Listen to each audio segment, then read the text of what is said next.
Alright. Oh wow, okay, yeah, that was pretty good. That was a little bit more what I expected, but yeah, pretty cool. Hey guys, so in this video we're going to go over a new setup that I found on my Frostclaw Nova Sork. So this setup is basically using the Freezing Cascade node in Elemental Nova. And basically this thing, when you do have the Spark Charges node over here, all of these Novas are going to be applying Spark Charges when they hit targets. So basically this setup is extremely good clear. A lot better than the other setup I put out, I think before, the like max AoE setup.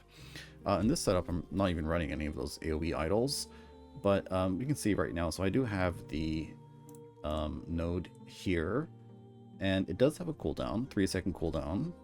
I'm not sure if you can reduce this with like cooldown reduction. I haven't really tested that yet. But we can take a look here, and I've taken off my belt so the smite procs don't kind of get in the way. But you can see with when we hit this target, all of these targets are also going to be affected by the freezing cascade, and they are all going to explode from the spark charges, you can see. And when we don't have the proc, then you know they're not really going to be exploding. Oh, it's kind of hard to see, but let's try that again. So this, with the freezing cascade, they all kind of blew up. And if we do it again, maybe you can see that the, what do you call it, these targets here did not get hit by the spark charges.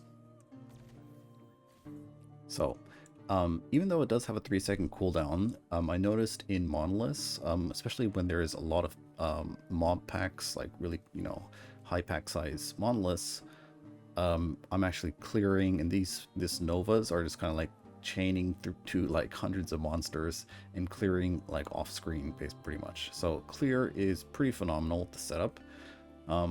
Still not really sure about a lot of things with this, like if we can reduce the cooldown, or if multiple nova hits can actually, you know, proc multiple instances of this, or if it's just actually just one nova.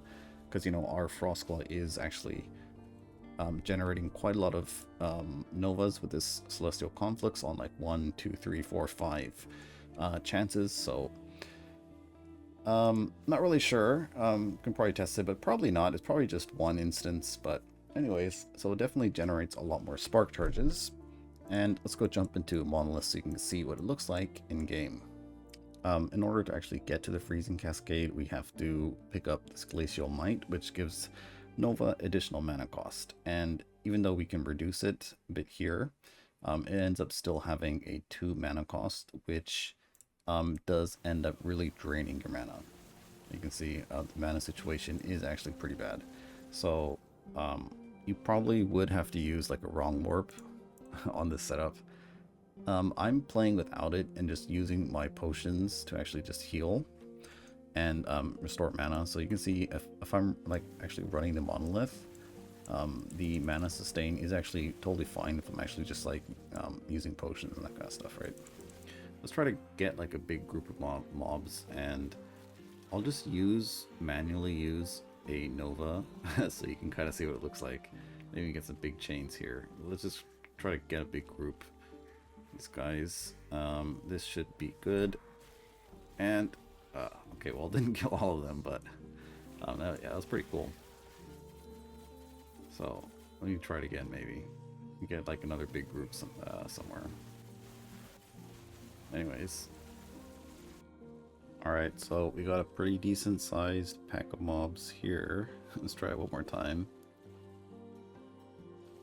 Wait, where'd they go? They come back. Alright. Oh wow, okay, yeah, that was pretty good. That was a little bit more what I expected, but yeah, pretty cool. Anyways, so yeah, pretty cool setup. I wish you could reduce this cooldown. I wonder if CDR works. It probably doesn't work. But yeah. Anyways, so I'll keep playing around with this. Maybe I'll keep it, maybe I won't. But anyways, thought I'd make a video about it. in case anyone else is playing this build and wanted to try it out, because, you know, it is kind of fun.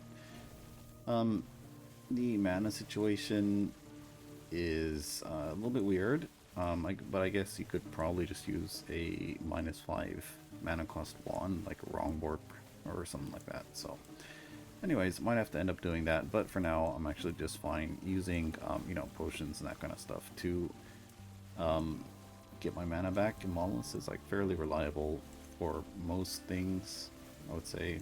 I've never actually really ran out of mana. So anyways, so that'll be it for the video, guys. Thanks for watching, and I'll see you next time.